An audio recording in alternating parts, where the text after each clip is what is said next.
আপনাদের পাঠানো যে কমেন্টসগুলো আছে সেই কমেন্টসগুলো আমরা পড়বো।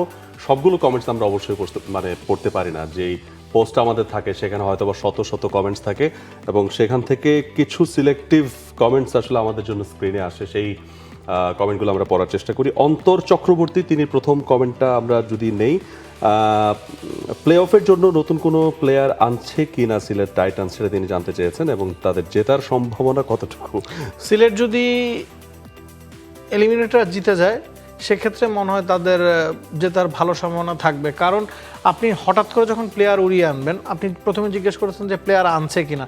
আমরা ফিল সল্টের কথা শুনেছি, স্যাম বিলিংসের কথা শুনেছি এবং ক্রিস ওকসের কথা শুনেছি। সিলেট টাইটান্স জানিয়ে দিয়েছে যে ফিল সল্টের সাথে তাদের কোনো ধরনের আলোচনা চলছে না। স্যাম বিলিংস অলরেডি ঢাকায় পৌঁছে গেছেন এবং ক্রিস ওকস দুদিন প্র্যাকটিসও করে ফেলেছেন। স্যাম বিলিংস হয়তো শেষ অনুশীলন সেশনটা করেছেন।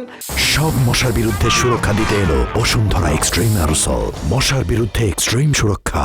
তবে মিরপুরের মাঠে আপনি নেমেই পারফর্ম করবেন এই গ্যারান্টিটা আসলে পাওয়া যায় না।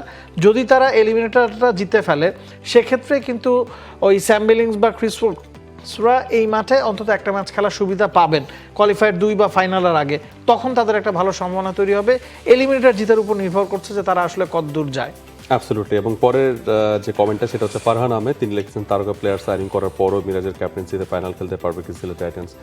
ফাইনাল কে খেলবে না খেলবে এটা তো আমাদের এখানে বসে বলাটা আসলে একদমই উচিত হবে না আর কি। অন্তত প্লে অফটাই এরকম, সেখান থেকে হাড্ডাহাড্ডি একটা লড়াই হবে এবং দুটো ভালো দল আলটিমেটলি ফাইনালে যাবে, সেটাই আমরা প্রত্যাশা করছি। তবে একটা ঝামেলা তো আছেই, যেটা আমরা সিলেট নিয়ে খানিকক্ষণ আগেও আলোচনা করছিলাম, যে তারা তাদের বিদেশি প্লেয়ারের অংশটুকু ভেরি গুড বা টপ অর্ডারে দে আর স্ট্রাগলিং।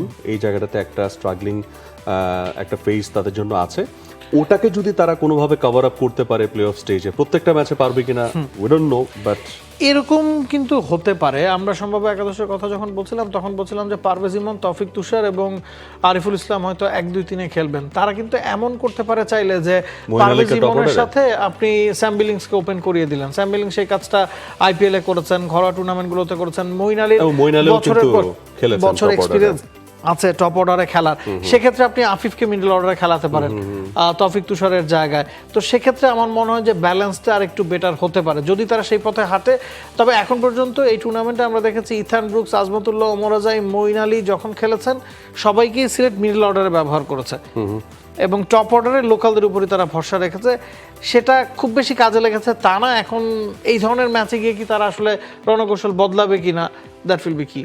প্রত্যেকটা দলই তাদের সর্বোচ্চ কৌশল যেটা আসলে হতে পারে সেটাই তারা চেষ্টা করবেন অ্যাকর্ডিং টু দেয়ার অপোনেন্ট, কাটাছেড়া করবেন।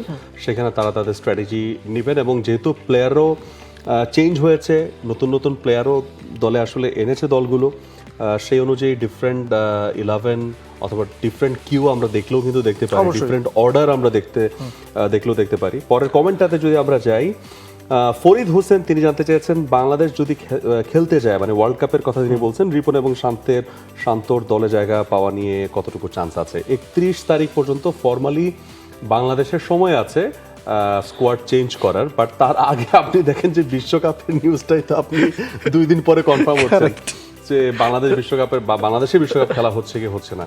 সো সেদিকে আমরা আপাতত ফোকাসটা রাখতে চাই। তারপর যদি বাংলাদেশ বিশ্বকাপ খেলে তারপর হয়তো বা নেক্সট আলোচনায় এটা আসতে পারে যে প্লেয়ার চেঞ্জ হচ্ছে কিনা। পরের প্রশ্ন মোহাম্মদ ফারহান বলছেন, কেন উইলিয়ামসন কি সত্যি আসবে বিপিএল এ? অফিসিয়াল কোনো ঘোষণা কিন্তু পাওয়া যায়নি যে কেন উইলিয়ামসন আসছেন রাজশাহী ওয়ারিয়র্সের হয়ে খেলতে। এবং রাজশাহীর বিদেশি লাইন আপ যদি আপনি দেখেন, সাহিবজাদা ফারহান, রায়ান বার্ল এবং জিমি নিশাম মোটামুটি সেটেল। একটা কথাবার্তা চলছিল যে জিমি নিশাম হয়তো চলে যেতে পারেন ইন্ডিয়ার সাথে সিরিজটা খেলতে বিশ্বকাপের প্রস্তুতি হিসেবে। জিমি নিশাম যেহেতু রয়ে গেছেন, উইলিয়ামসনের আসার সম্ভাবনা আসলে কম। এবং আরেকটা বিষয় হচ্ছে, আজকে কিছুক্ষণ পরে জোবার্গের খেলা আছে SA-20-তে। জোবার্গ যদি পার্লের সাথে জিতে যায় সেক্ষেত্রে কেন উইলিয়ামসনের দল ডারবান সুপার জায়ান্টস বাদ পড়বে। যদি বাদ পড়ে তখন কেন উইলিয়ামসনের পক্ষে বিপিএল খেলা সম্ভব। যদি জোবার্গ আজকে হেরে যায়, ডারবান সুপার জায়ান্টস তো প্লে অফ খেলতে কোয়ালিফাই করে যাচ্ছে SA-20-তে, তখন তার খেলার সম্ভাবনা নাই বললেই চলে। মাজিদ ইস্তা হামজা পরের কমেন্টটা আমাদের সামনে, রসিংটন যাওয়াতে চট্টগ্রাম শিবিরে কোনো ঘাটতি কি দেখা যাচ্ছে? ডেফিনেটলি ঘাটতি আছে এবং এটাই তাদের অনেক বড় একটা ঘাটতি। এবং মোহাম্মদ হারিস কি সেই জায়গাটা পূরণ করতে সক্ষম কিনা? সক্ষম তো বটে, তবে সেটা আসলে এই মুহূর্তে দিচ্ছেন কিনা সেটা হচ্ছে কথা। রসিংটন যেভাবে আসলে দলের সঙ্গে বানিয়ে নিয়েছিলেন প্রথম থেকেই, দলের সঙ্গে তার জেলিংটা যেরকম হয়েছিল, এই ক্ষেত্রে হচ্ছে না, এটা একটা ঘাটতি কিন্তু ডেফিনেটলি আছে।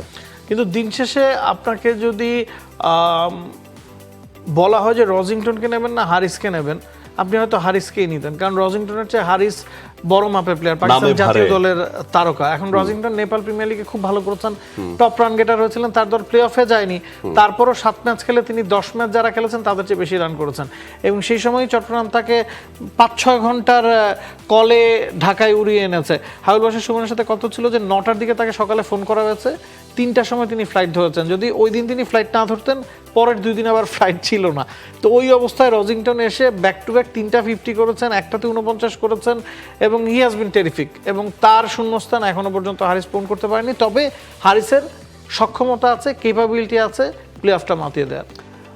পরের কমেন্টে এইচ এম নুরুল আমিন, তিনি লিখেছেন যে পাকিস্তান যদি সত্যি সত্যি বাংলাদেশের পাশে দাঁড়ায় তাহলে তাদের সাথে বাংলাদেশের সম্পর্ক অনেক ঘনিষ্ঠ হবে, ফলে 2 মুসলিম রাষ্ট্রের শক্তি এক হবে।